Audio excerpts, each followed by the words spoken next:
I'm convinced that most people who consume news and think they have a sense of what we do as journalists really don't have a clue. And that's not a put down, but I think especially for African American journalists, journalists of color inside mainstream newsrooms, the kind of daily grind that we face, in part because our perspective is still not celebrated or appreciated. It is tolerated often, and it is not completely embraced.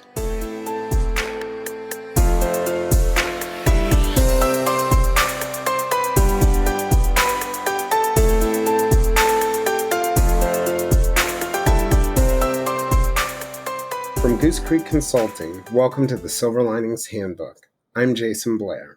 That's John Wesley Fountain, a nationally known journalist who's worked as a journal assignment writer for the Washington Post and a national correspondent for the New York Times. Born in Chicago, John has taught journalism as a visiting scholar at Northwestern University's Medill School of Journalism. He's been a tenured professor at the University of Illinois, Urbana-Champaign, his alma mater. John is now a professor at Roosevelt University, and from 2010 to 2022, he was a columnist at the Chicago Sun-Times. That was before he started his own Substack, 50 Cent a Word, a diary of a freed black man. John is also the author of True Vine, a young black man's journey of faith, hope, and clarity, and a collection of essays called Dear Dad, a reflection on fatherhood. John has received numerous awards from the National Association of Black Journalists, the Associated Press, the American Association of University Women, and the Chicago Headline Club. While we were at the New York Times together, he won a Publisher's Award for a 2001 Mississippi River floods set of stories. He captured the complex relationship between the people in the Midwest and the South who live along its banks and the river. John and I have been friends since working at the Times together, and I've been honored to be a guest on several occasions to his Roosevelt University journalism class, where I've discussed my own journalistic scandal and mental health journey. John's a man of remarkable faith and has devoted his career to telling the stories of the lost and forgotten. In this day and age where people, public companies, and publications give platitudes to social justice, John has spent decades giving sweat and tears and even sacrificing in his career to tell those stories. Today, we're going to talk about the importance of journalists telling those stories and why the forces of the industry, despite the words, push back against that happening.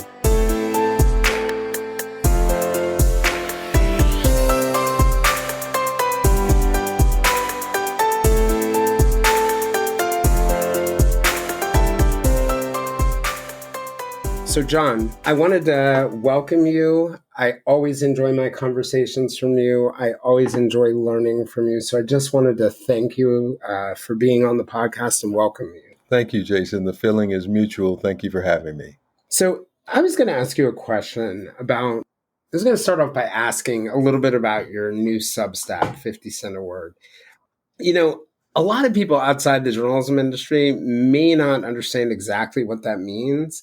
And I was wondering if you could give them a little bit of insight about what the meaning behind that is and what it's like to work in the profession. Because I think a lot of people may see it in a completely different way than the reality.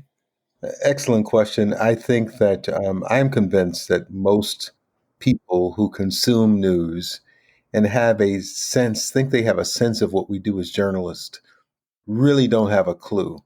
And that's not a put down, but I think especially for African American journalists, journalists of color inside mainstream newsrooms, the kind of daily grind that we face, in part because our perspective is still not celebrated or appreciated. It is tolerated often, and it is not completely embraced.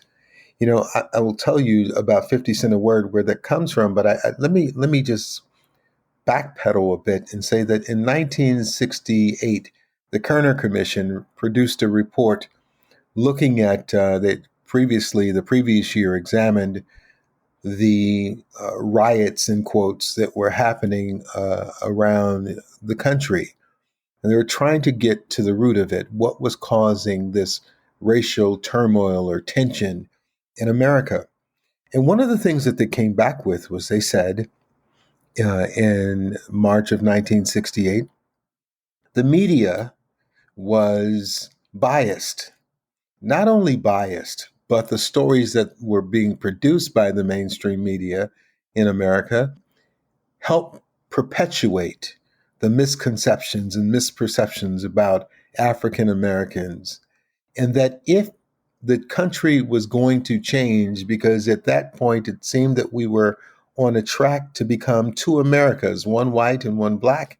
And if we were going to prevent this implosion or this explosion around the country, that one of the primary things that had to happen was newsrooms needed to change their complexion. They needed to employ journalists of color. Back then they used the word Negro, but African American journalists, not only in reporting positions within newsrooms, but also within editorial or management positions, so that we could begin to change the landscape in terms of the platter of daily American journalism that we put forth to American citizens every day, and ultimately to change people's minds about who we are as African Americans. And I would say that in 2023, there is still a great need.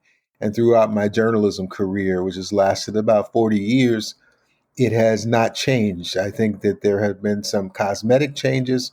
But getting to your question in terms of 50 cent a word, having been a reporter at the Chicago Tribune and the Washington Post and the New York Times, having been to the Modesto Bee and interned at the Champaign News Gazette and at the Chicago Sun-Times way back when, and before I got hired at the Tribune and the Wall Street Journal, and a number of newspapers, having gone inside those newsrooms, again, I think that my opinion and my presence was tolerated, not appreciated, and not celebrated. And so as I began to take my swan song in daily American mainstream journalism, which the last episode was as a columnist for 13 years for the Chicago Sun-Times, it became very clear to me, in as much as they published my columns, and I've had a couple of good editors along the way, including Tom McNamee, who is white, a Caucasian, who invited me to write my column. Despite that, I think there was always a feeling of not feeling welcome or at home. And so when Tom invited me to write my column, they said they would pay me what amounts to about 50 cent a word, a little less. I get 600 Hmm. words to write my column. Before that, it was around 700, 750. But all in all, yeah, roughly 50 cent a word. And I remember writing a column about why I write and that it surely is not the money. Right. And I put that in my column. And I said how much they paid me. And I love Tom McNamee, but he took it out. And he said, Really? yes, he said, we don't want to tell people, our internal business and what's going on. I'm like, bruh, that's not it. That's not right. You can't, Right, because we put that same lens on everybody else. yes, I'm a journeyman, and I paid my dues in journalism. Again, it's not about the money. And for me, it's about the principle. And so, the last few years, changing editors, I've made a point about this idea of 50 cent a word. And I'm from an old Pentecostal background, and in church they taught us that God will take the thing that you thought was cursed and turn it into a blessing. So rather than saying that was a curse, I grabbed it and said, you know what?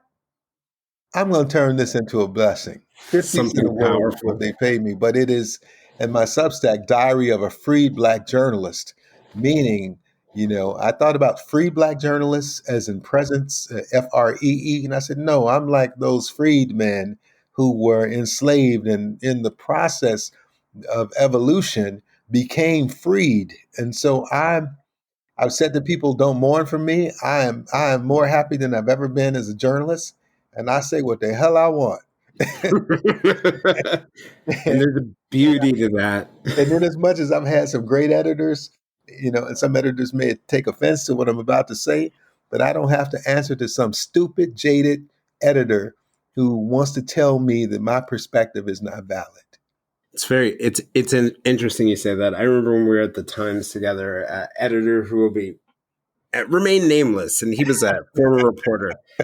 And he was making a joke about our editors, and because he had just recently become an editor, and he's sitting in the bathroom at the urinal, relieving himself, and he turns and says, "Jason, what am I doing?"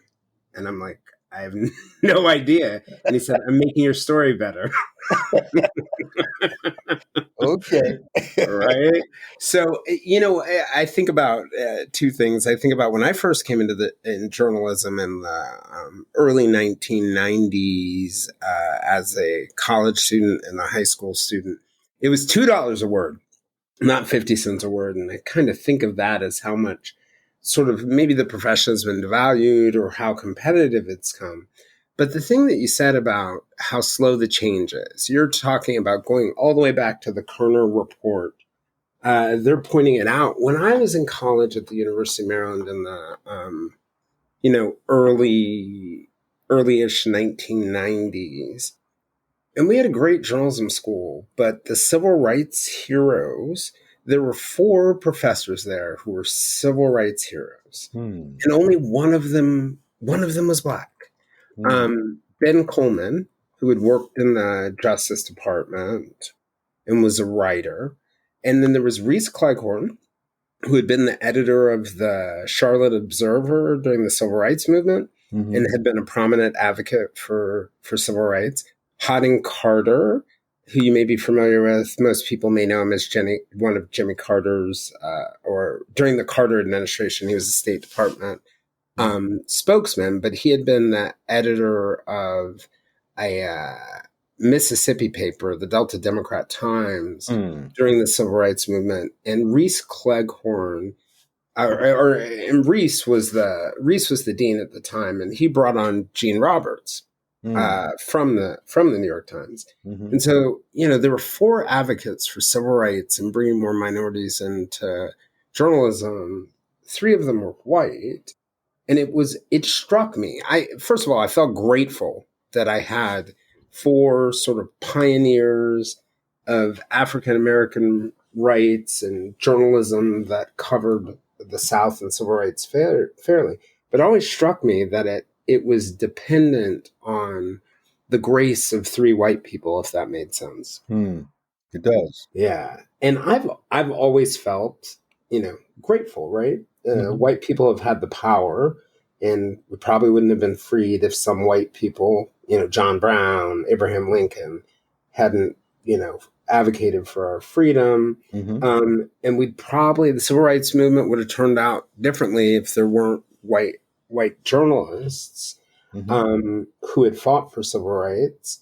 But at the same time, it just sort of feels like over the course of my career, your career, the baton was not handed off, if that makes sense. Hmm. The power structure has stayed the same, if that makes sense. It does make sense. I think the power structure has stayed the same because racism is still a reality of life in America, and that this country was founded upon racism, and it was built upon the backs of slaves. And the Constitution is a wonderful of the United States is a wonderful document. But let's not forget that the Constitution did not see us, or the founding fathers did not see us as human beings. And so I think that, it is important. One of the classes that I teach is called Telling Social Justice Stories. I've taught it for the last few years. And we use a book by Bob Ostertag, People's Movements, People's Press, and it really makes the case for the independent voice, the independent press. And it begins with William Lloyd Garrison and Frederick Douglass, and talks about the work of people like John B. Russwurm, who, there were so many African Americans who applauded and uplifted, celebrated the fact that there were whites who were advocating for us. But when John B. Russwurm began his newspaper, He said, too long have others spoken for us. Too long has the public been deceived by misrepresentations and things which concern us dearly. And so the point is, we have to tell our own stories.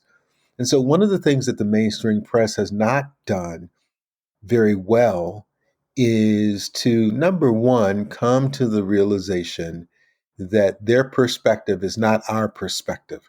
The way I grew up is not the way they grew up. And because I cover that story, or because my stories may have black or brown faces, doesn't make it a race story. It makes, unless you're calling it a human race story. The story is still about humanity. But there are some reporters who have the ability, because of our perspective, and journalism does not require that we leave our perspective at the curbside of American journalism. We can't. I've never read an objective story in my life, and I will certainly have never written one. There is, we are incapable of writing a purely objective story. And so, what I tell my students is, we seek as journalists, when we do the best job we can, to be fair and balanced. But the selection of stories is subjective. The people we select to talk to is subjective. And so that's really important. And so I think that journalism will change ultimately. And my thinking has advanced when we began to, outside of the mainstream, take advantage of the technology and the opportunity to speak authentically in our own Mm. voices, to tell our own stories, and which has led me to my Substack, and is going to continue to compel me, push me to write books through my publishing company, which is West Side Press, which actually the New York Times is responsible for helping me create. Oh, really? West Side How Press, yeah. so? There was a story as a kid. His name was Rodney McAllister. I was still at the Times at the time, and I had this young man had been. He was about 8 years old, and or 9 years old, and he was living in St. Louis, Missouri. The story is that Rodney's mother had apparently had some drug issues, and she had recovered. But Rodney was a kind of man child, taking care of his mom and his family. And one night, Rodney didn't come home. His mother thought that he was perhaps staying with relatives Mm. or a friend. It turns out the next morning, a gentleman in St. Louis is getting ready, in the neighborhood is getting ready to go to work. He sees some dogs making a ruckus, and he goes over to investigate. And it is the body of a little boy. The dogs have mauled him to death and begun to eat his body. So made a few calls, as a correspondent, a national correspondent. We are the eyes and ears of the Times readers and so on. Nothing else was really going on at the time. I call my editors in New York and I say, hey, I got this story. I break it down to them. I've already done my preliminary reporting. They've got a rally scheduled. This killing or the death of this child has galvanized the community. They're saying, how could this happen? We thought we were okay. This will never happen again. And it's just really a story about how Rodney McAllister fell through the cracks, and what this has done to this community, and the hope, the future, and so on. So they give me the green light to go and do the story. I'm getting ready to go to the airport, and I get a call from an editor who shall remain nameless. Hopefully not the same editor. And he says, John, um, we they don't want you to do the story. And Why not? I said, why not? Exactly. Huh. And he said, I don't want to say. I said, come on. You don't want me to do the story. What's the problem? Finally, after some tussle, verbal tussle, he says, they say we already have a dog story. What? That's what they said. And what was the dog story? The dog story was about an elderly couple in California who had apparently been attacked by pit bulls.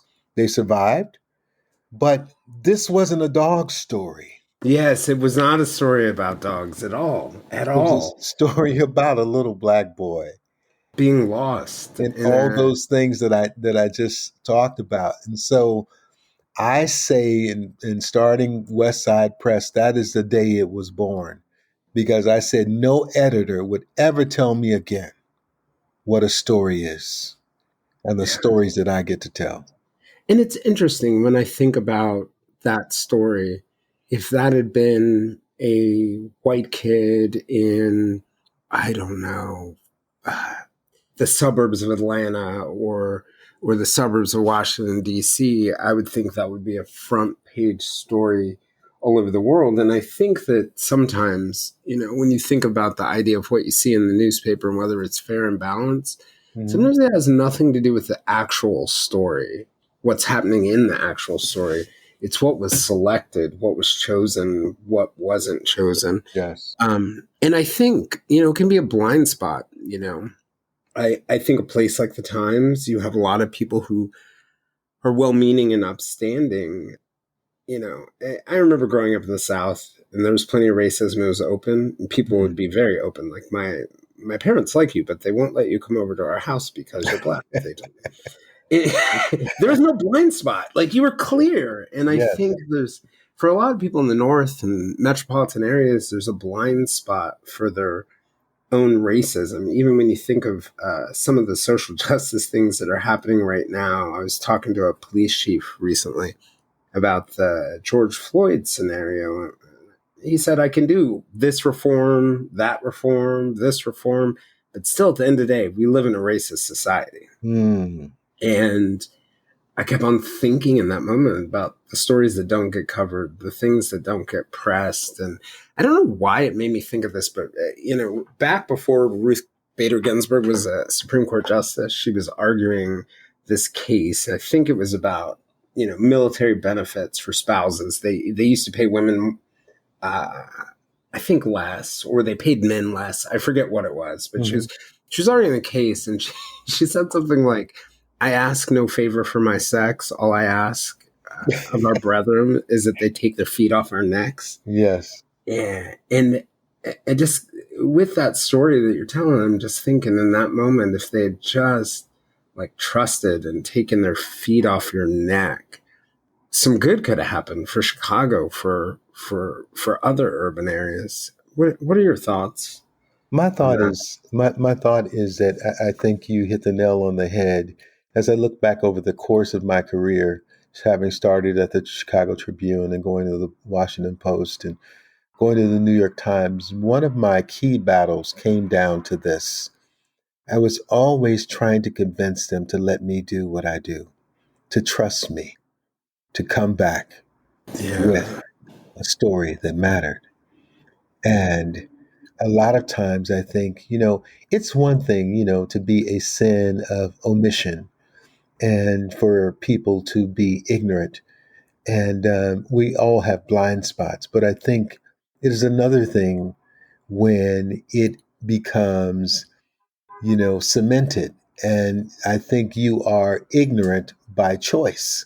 You don't want to Yes. see the light. And so, Well, because that editor, remember that editor, what he said to you? He mhm, said, I don't want to tell you. He knew it was wrong in yes, that moment. he knew it was wrong. And I suspect those very smart people who made the decision knew it was wrong. They knew it was wrong. I have no doubt in my mind. But to look in the mirror and to say, for them to analyze it, to do a self analysis, and to say, why did I do that? And to do like you just did, if it were someone who was white, or who at the very least was not black, would they have made the same decision? And I think, my students and I did a series of stories recently, within the last couple of years, about 51 mostly African American women who were murdered in the city of Chicago. And at least, Yeah, I've read a lot about that. To the point where I think I was reading, it wasn't a recent story, it was actually a blog talking about there could be multiple serial killers operating in yes, Chicago. yeah. I was shocked by the number of lost or dead women. And, part of the reason that story isn't on the front pages continually, or isn't on the nightly newscasts in Chicago, is because they were black women. And I have said publicly and will say again, if there were 51 dogs or cats In in the city of Westchester. Chicago, yeah, man, that would be, man, that would be that would be front page news, and it will be continual. And I think that it's one thing for me as a journalist to belabor this point, the question at the end of the day is, so what are you going to do about it? What are you going to do about it? I am no longer interested in arguing with editors inside mainstream newsrooms. I am no longer interested in even necessarily writing for them. I'm interested in finding ways to tell our story, to write our truth. I was sitting down with two producers of documentaries recently, and they said we are looking for stories to tell about Black and Brown people who are murdered or missing, and also Indigenous women. They said, but as we look for and scan, because we rely on the source of news in America, of newspapers and news that's produced on in broadcasts, they said, but we can't find the stories. And it was Wow. profound to me because in the city of Chicago last year, there were about 700 people murdered and about 3,000 people shot. And we don't do a fraction of those stories. Right. Very few of them. I was looking at the Baltimore Sun keeps track of the number of murders in Baltimore a year. They also break it down by race, and it's a little geographic map. And if you Mm. click on the little dots, you can sort it by different parts. You can see how many had a story written about them. Yes. And it was really remarkable to me in general how few had stories written about them, but striking to me, particularly Black men, but Black women as well, how few had a story written about them. And I thought to myself, you guys are doing a good job with your data journalism of proving to me what you're doing wrong with your journalism. It's funny because, and I don't want to knock data journalism, but it has become, data journalism is the new sexy, in Yep, journalism. all things analytics. And it's like, sometimes I read some of these stories and I'm like, you gave me numbers, but you sit in the ivory tower and you do that, but you don't tell me the story behind the numbers and what it means. Yeah, and sometimes that one story that tells many stories is more Yes. powerful than all the data. What's that phrase that it's like one story. I'm not going to get it right, but one story is super powerful. Millions just a statistic. Yes. Um, yeah, you may not know this, Hmm. but I don't know if I told you this, but when you first came to the New York Times and we were sitting in what I call our insurance office of the newsroom, I was totally in awe. My jaw dropped that John Wesley Fountain was in front of me because back when I was a college student, you were a writer for the Washington Post, just a beautiful writer. And I even had a friend who was at the University of Maryland student newspaper with me. He was like, "Wait, you're sitting right beside John Fountain?" Yeah. Um, and you know, how did you become that John Fountain, the one who was interested in journalism, and how were you both so successful, and what was the purpose for you? Man, I will tell you, I didn't have a dream of writing for the New York Times. I could give two dams, I really, and I say that, and I know people would probably be like, yeah, he's lying. No, no, man, I got into journalism because I love writing, and I had a family, and I had to find a way to take care of my family. And so when you're on welfare and you can barely make it month to month, and you can't afford to buy your children shoes, you do something to try and make a difference, and so that you can take care of your family. And so it was at a time during Reaganomics, actually, and I could not find a job, and I said, you know what, I'm going to go back to school. And I Mm. rediscovered my love for writing, and I never in a million years in my wildest dreams would have thought that I would start my career at the Chicago Tribune and go to the Washington Post and the New York Times and become a journalism professor and write books and so on. I could not imagine that. I could not So dream. it wasn't all a secret plan. It was not. If it was a plan, it was above my pay grade. It was somebody way above me. And I just, but I'm very passionate about journalism. I'm very passionate about the story of African Americans. I'm very passionate about helping us to convey the stories of our humanity and the story of life on the other side of the tracks, I was living in a place called K-Town where I grew up, more commonly known as North Lawndale, when the Tribune years ago came a calling to do a series called that they ultimately called the American Millstone.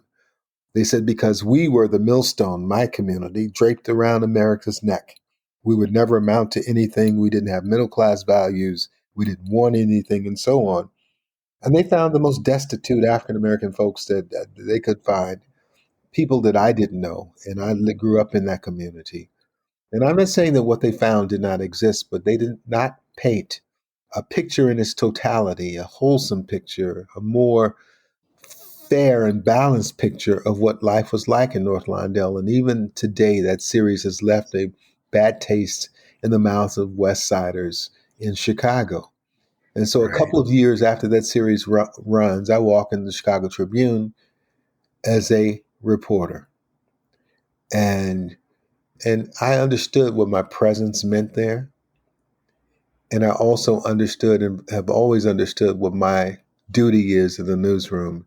As I say to students, the journalist's first obligation from Kovacs and Rosenstiel is to the truth. Right. Our Right. first loyalty is to the reader. And journalism is a discipline of the verification of fact. And our presence in the newsroom is important. And so when I got to the New York Times newsroom, I got to tell you, man, I was living at the time before I got there. I lived in Centerville, Virginia, when I was working for the Post. Really? Wow, yeah. So I So where picked I up, grew up. yeah, man. So I picked up a local newspaper, and I saw the story about this whiz kid working at the New York Times. So, That's when funny. I walk into the newsroom, and I can't imagine why they set us next to each other. So I walk into the newsroom and they said, "Hey, John, you come over and sit here. This is Jason Blair." Hey, Jason. I said, "Wait a minute, man. Are you from Centerville, Virginia? I've heard about you." So That's so funny. it was the same. That's so funny. So, that is a great segue to a question that I've never asked you. So, I think most people know that when I was at the Times, I am responsible for a monumental plagiarism and fabrications scandal. There are an assortment of things, connected to that. Some of it mental health, some of it youth, some of it, losing sight of my values. But I've never asked the question because there are some stereotypes about African American journalists that exist. And you know this. We can't write, right? Even though you're a beautiful writer, we can't think and we're lazy, right? And I think a lot of people outside of newsrooms are very surprised. I mean, it's such a prevalent belief that I'm pretty sure some people said it to me without saying to me. They were like, people believe this. I'm like, who are these people? Is it you? Um, when I worked at the Boston Globe, one editor came up to a black colleague I had as I was sitting beside her, and he said, and I swear he thought he was giving her a compliment. He said, when you write a story, you really sound like you know what you're talking about. Whoa, whoa. Yeah. But I've never really asked you, what was it like? Because you were there. Were you there after me? I was there during the Yeah. time. What was it like as an African American being in the wake of that? Because a common thread afterwards was Jason Blair was there because of affirmative action, and he really shouldn't have been there. And one of the things that I always thought was that had a downstream negative impact on every African American journalist at the Times and beyond. And I think that was one of the hardest things for me. Well, What was it like then?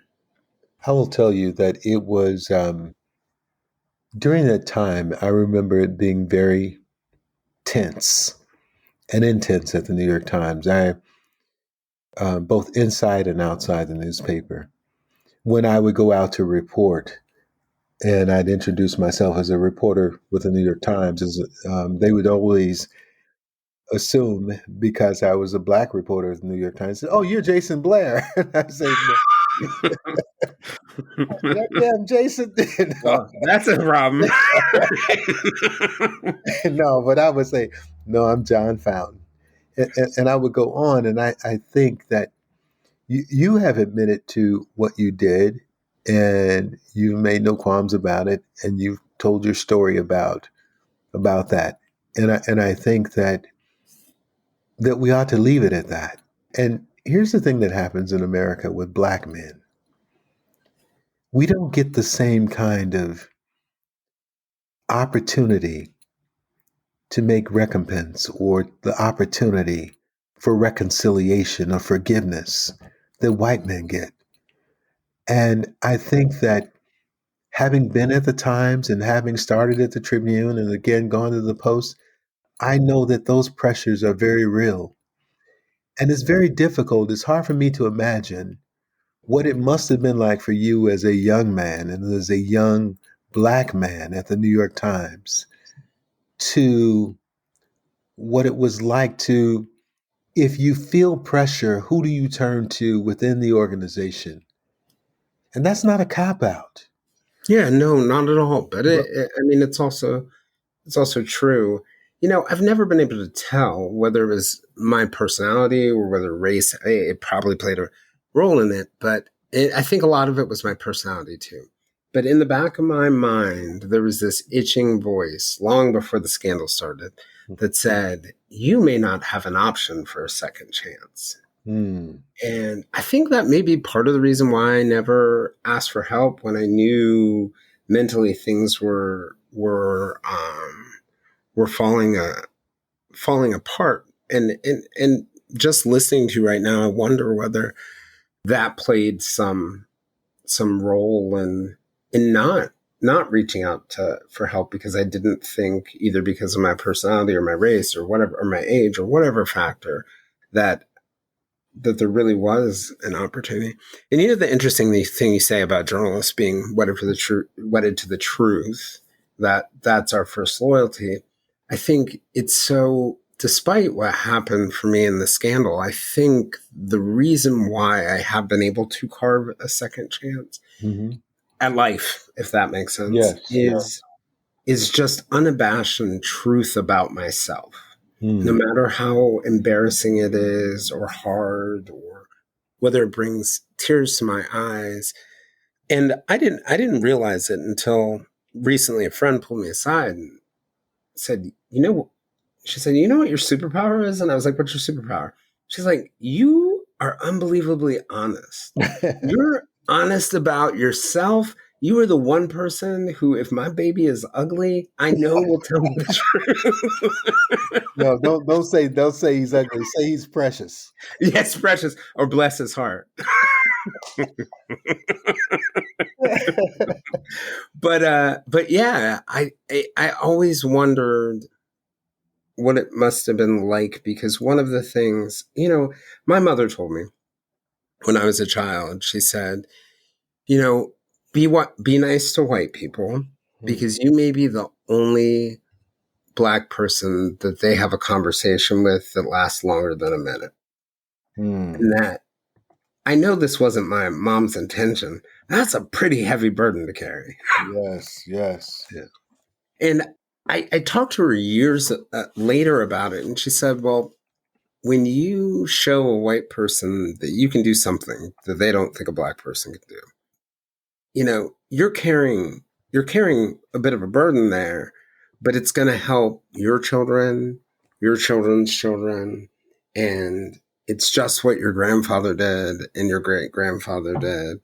And her point was, this is not fair. It is not right, but it is what it is. Uh, Yes. yeah. It is what it is. I call it welcome to the NFL. In life, in whether it's journalism or some other profession, we know and we hear the stories. I certainly have heard them from all walks of life of what it means to report while black, or to walk while black, or to be a cop while black, and so on. And so it is difficult. And one of the things that I think some of us fall victim to is trying to prove to white folks that we are good enough. And I say to hell with that, and you have to get to the point where, you're good enough. When I got to the Washington Post, for instance, I was having a conversation at a time when I was having some difficulty at the Post, and I got into a conversation with an administrator, an editor, who happened to be African American woman, and I said to her, "Hey, I get the sense that people here are saying that I can't write," and she says, "John, that's exactly what they're saying." I said, "Hold on, wait a minute." Which is wild because you're a beautiful writer.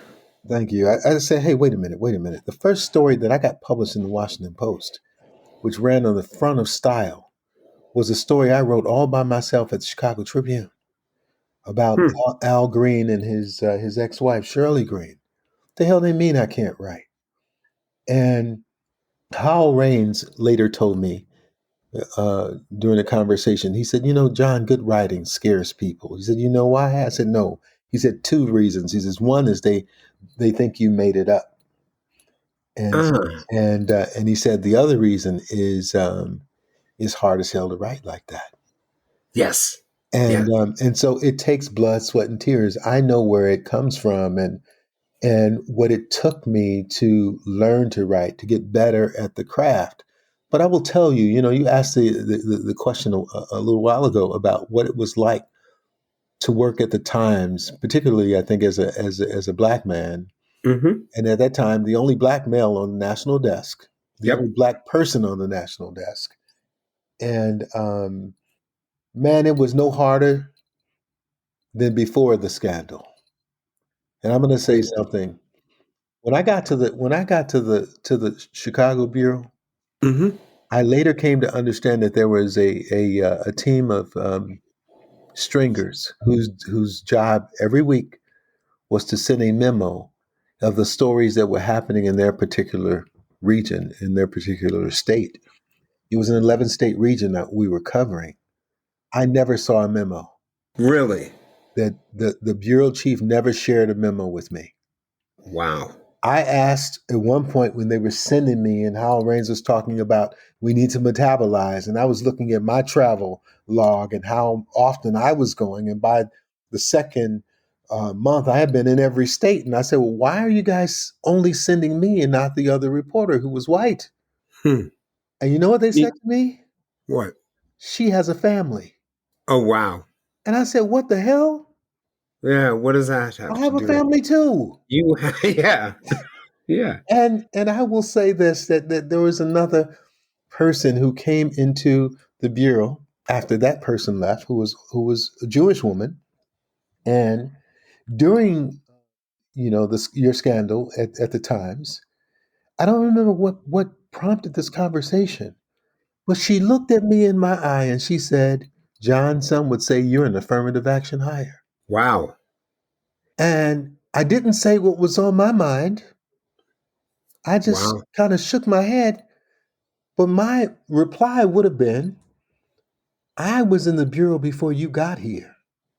As a matter of fact, when you came through the Chicago Tribune as an intern, I was a full fledged reporter. I have Hmm. more degrees than you, I have more experience than you, and I've been here longer than you.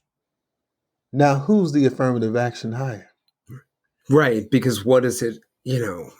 Affirmative actions criticized, but when you're hiring people who went to the same Ivy League schools you did and the ones who looked like you, that's nothing but a form of affirmative action. It's just not based on race. It's preference because of Yes, your similarities. And one of the interesting things you mentioned, Hal Raines, who's executive editor of the New York Times, another one of those white journalists from the South who were involved in the civil rights movement. yes. And I don't remember, did he hire you or was it Joe Lelyveld who was It was before Joe him? Lelyveld, and at the time, Dean Baquet was on. I think Dean might have been national editor. Yeah, he was the national editor.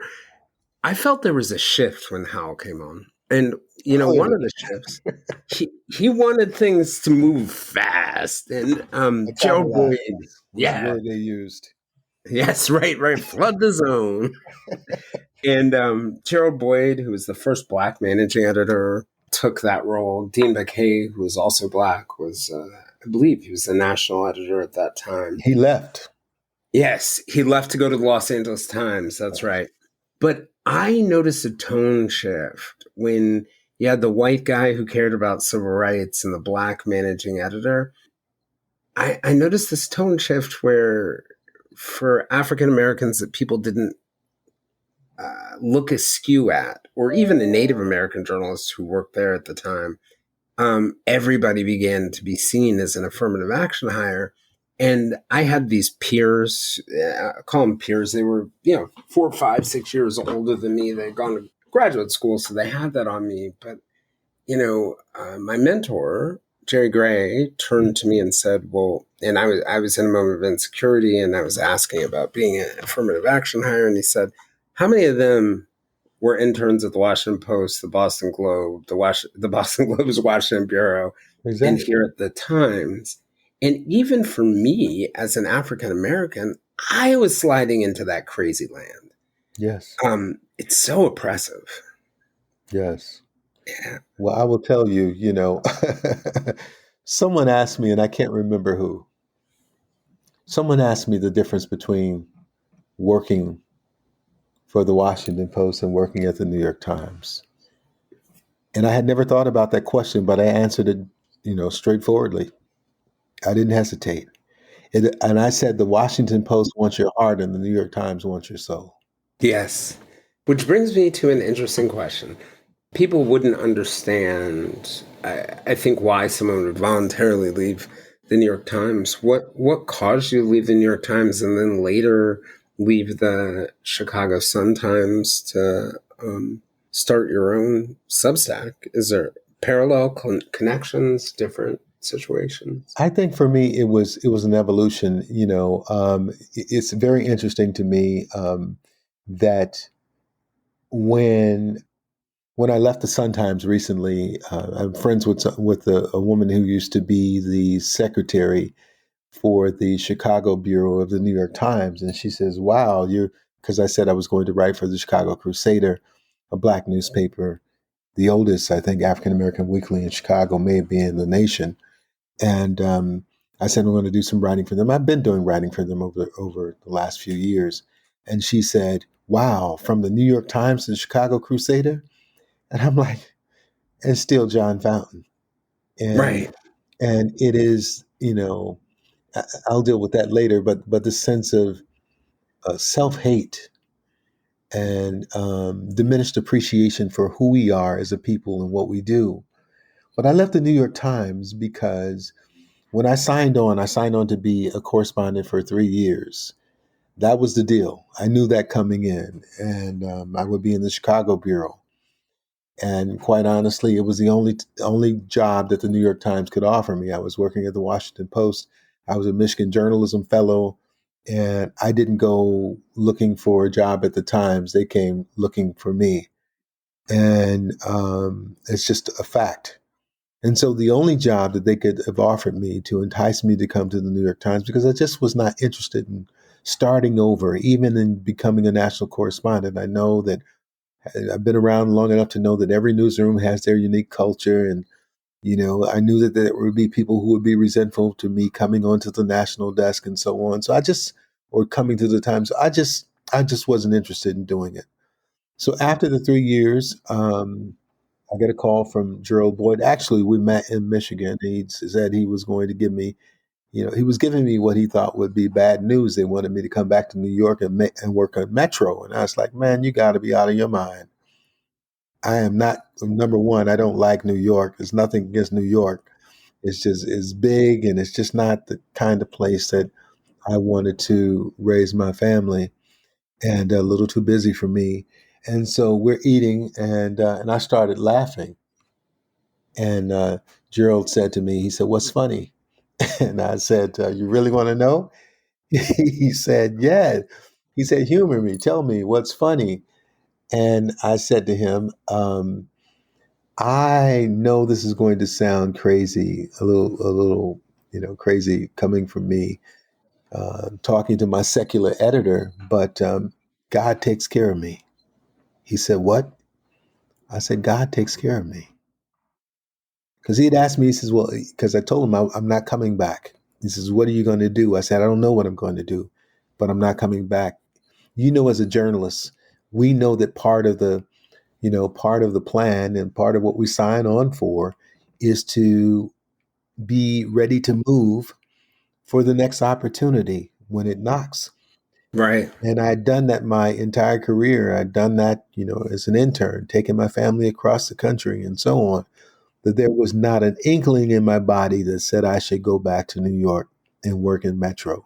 And I had no idea what I was going to do, and my wife wasn't working. And so it puzzled Gerald that I wouldn't take the job in New York. And, it turns out that I was at the Times longer than Gerald was, and how Was arranged. right. They left before I did. And unfortunately, Gerald passed away. And as I said, God takes care of me. I went to Northwestern. I was a guest scholar, a guest lecturer. And by that next year, I was a tenured full professor at my alma mater. Yeah. And I Right. still declare God takes care of me. So when my Once again, no plan. no plan. Look, it's above my pay grade. So Right. when I wrote a story about one of my former students at Roosevelt University who had Crohn's disease, and it's not necessarily a death sentence. In But his a name is difficult autoimmune disease. very difficult. And Yeah. Aaron Lee, I used to tell him, slow down, Aaron. And he would always say, Professor Fountain, I don't know how much time I have. So I stopped saying it. The Mm. Aaron went off and he got his graduate degree and he went to work in the broadcast. And along the way, he decided to make a documentary called Dream Chaser about a friend of his who wanted to become a pro basketball player, but like so many others, he didn't make it to the NBA, but he was able to play overseas and able to make money and take care of his family and so on. And so Aaron got the documentary made, and lo and behold, Aaron's dream came true. He got to come back to Chicago as a producer for ESPN, and Wow. Aaron premiered his movie or did a screening at a downtown movie theater last June, and then a month What's the later, name of it? it's called Dream Chaser Dream Chaser. Wow. by the Aaron Lee, and Aaron. A month later, I get a message from his girlfriend who says that Professor Fountain, Aaron died last night. Mm. And so I knew at some point I would write a tribute to Aaron. And about October, November, I got word that Aaron Lee's documentary had been picked up by the Marquee Sports Network and they were going to show it, begin airing it. And so I said, this is a great opportunity to write about Aaron, to write his story. And so I wrote a column. I was still writing for the Sun Times. I wrote this column, and it begins kind of Aaron has some really big news, but I'd like to share it with him. And I back into the story. It's a narrative. Mm. I don't want to give it all away. I want readers to come to know who Aaron is. So then, when I tell you this news and the reason that I can't tell, I reveal the reason I can't share the news is because Aaron is gone. Right. And so I send the story in. My normal editor isn't there at Sun Times, and so sometimes new executive editor Jennifer Coe is there, and so she's the one who edits my story. Why an executive editor is editing a columnist story, I don't even That's know. a good question. But so she my phone rings and she says, "John, check your email. I sent you two versions of your column." That threw me for a loop. Two versions of my column. Hmm. And so I open them, and it's like, I use track changes in Microsoft Word with my students so that they can see the changes I made. And it was like, touche, professor, got your back. You know, she just wore my column out. And she began to talk about, I thought it needed some changes and so on. I'm like, this is a column, right? This is not a news story. This is not a feature story. This is my words, my column. And and probably if there is any bass in my voice or any emotion in my voice right now, it's 100 times what it was when I was speaking to her. I was speaking with her as we learned to do in newsrooms, gingerly, and, Diplomat. and yeah, and saying respectfully and so on. And so, to get the bottom line is, she says, "Well, you got two choices." She said, you can use either of the two of those versions, three choices, two of those versions, or you can take another stab at it. And I said, I choose option D. I'm not going to do either. And she said, Huh. well, we're not going to run the column. And I said, I resign. Oh, so that's how you ended up leaving. Yeah, I said, I resign. I'm out. I'm free. You set me free. Mm. Have you published the story? Yes. Yes, I can send you the link. And as a Yeah. matter of fact, Eric Zorn, who's a longtime columnist from the Tribune, who retired from the Tribune, but still he runs a Substack. He wrote about it as well. But I write Oh, about it, and I can send you. please do. And I'll share it far and wide. I I before we started recording, you mentioned that Maya Angelou quote, "I rise, I am the dream and the hope of the slave." Yes. I was gonna ask you, what were your grandparents, your great grandparents, what's their story? Because I firmly believe that, you know, our story isn't just our story. It's the Yeah. story of many people who come before us. Well, my grandfather, his name is George Albert Hagler, and his wife is Florence Geneva Hagler. And Florence Hagler, and I don't say this just because she was my grandmother, but she was the sweetest woman I've ever met and never known. And You haven't met my mom, John. exactly the sweetest woman I've ever met. Right. And it is, I hear you say that, and I know what that means for us as black men, Oh, absolutely. and that thing that they give us that no one else can compare to.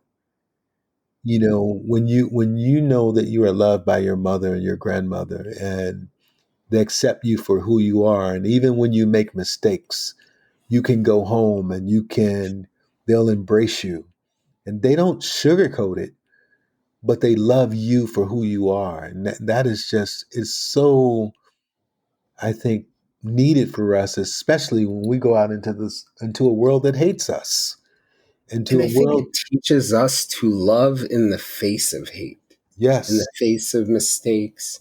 It builds such resilience. yes, I've had people meet my parents or hear about my parents and just say to me what a gift it is to have that. yes, And I've said to them, well, let me give you a little of that. Let me give you a little what they gave me, a little of that love and resilience. It's so crucial. I know when you wrote in True Vine, you wrote about growing up in poverty in Chicago. You know, I didn't know this. I had no idea you worked in the Cabrini Green housing yes, projects. And for yes. anybody who doesn't know, that's a very notorious Chicago housing project. But you also wrote about the True Vine Church that your grandparents founded. Yes. Um, we've been talking a lot about how you got there, and I'd love to hear more about how they got to that point. But in that story, you talked about need in the book. You talked about needing $300 for college, Yes. and no one being willing to loan it to your mom. Yes. What did you learn from that experience? Wow. I will tell you that hurt very deeply, cut very deeply, and for years it was a source of pain. But I think it's important for us to evolve, to grow, and to really see the frailties of people, even when they're well intentioned. People are complex. My grandparents, you know, in many ways helped save my life. And they were, I look to my grandfather. There isn't any man that I know that I admire more than my grandfather. And he didn't have a high school diploma. Um, he didn't have what many would say would be, those earthly trappings necessarily or successes. He was a pastor. But what I admired most is he took care of his family. He loved us, and he was a rock. Even when our own fathers disappeared, he was always there. And that said, I have a very close family, and it is the truth that I needed $300 to go back to school. And I say in the book they could have raised $300 with a swipe of a pass one swipe of the offering plate in the church. And they did not. I think part of it was, their own failings. I have an aunt who, after reading the book when it came out, she called me late one night and she was crying. And she says, "John, I have a confession to make." She said, "I read that in the book that nobody would give you $300 to go back to school." And she says, "I had it. And I know Oh, you asked for it. And I can't tell you why I didn't give it to you." And I told her, "It's okay. right, I forgive you." right, Because in the Bible, Joseph says, "What you meant for evil, God meant for my good." right. I don't know what would have happened had I gone back to Illinois at that time. But I began to believe that however much money I needed to go back, if it was in my destiny to go back, then the Lord will provide it. Well, one of the things that I think that really resonates about that story with me, both of my parents are the only ones among their many siblings who went to college, and Mm. there can be a lack of understanding of the value of it or the impact that it can have on people. And, just like what happened when I was at the Times, what I sort of did to myself there, what struck me about that story was out of this bad thing, you got a good message. Maybe it's even the same thing that your grandfather had, but it seemed like my impression was you took away a message about self reliance Mm. that probably helped you through the rest of your life. That $300 may not have been worth that gift of understanding. Man, I will tell you, you are completely accurate. That $300 many years earlier allowed me to tell Gerald Boyd, "I'm not coming back to New York. God takes care of me." It Right. allowed me to tell my editor at the Sun-Times, "I resign." It allows me to move forward. It allows me to say, as Maya Angelou says, "I rise bringing the gifts that my ancestors gave. I am the dream and the hope of the slave. I rise, I rise, I rise." And so, within these institutions, of journalism, in these hallowed hallways, we have to understand as journalists of color, that they don't write our story, that it may be a part of, you know, the roadmap to where we're going. It's a part of our journey, but we can't lose our soul in those places. And the the kind of angst that we deal with daily, the kind of pressure, the kind of difficulty of being in a place when sometimes I would walk into a newsroom and I could just feel the tension and I just did not want to be there. I felt like not everyone, but there was a general feeling that I should not be there, that I was an imposter, despite all the things I did, having had six internships before I landed my first job, having acquired a bachelor's and master's and associate's degree and done work on a PhD, that somehow I was an imposter.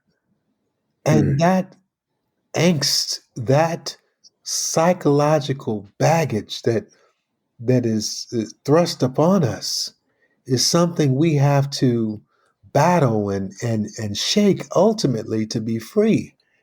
And it is a joy to be able to completely speak my mind from my heart and soul. And it is not hate, but it is the truth about who we are, who our people are, what our issues are. And people don't have to agree with us, but our perspective, our story is as valid as anyone else's. And it is Yeah, it's almost like it's an invisible bag filled with weight that's on your Mm. shoulders. And it sounds like you were able to cast off that yoke. Um, Man, eyes be free. right? I Eyes was going to ask free. you. I was going to ask you to that point, right? What advice would you have for journalists in general when it comes to covering those stories of the sort of lost and forgotten, the people who are uncovered that we're talking about, both for journalists of color and also for mainstream publications? I would say the most important thing is to remember that there are no urban stories, no suburban stories, no rural stories, no black stories, white stories. They're only human stories.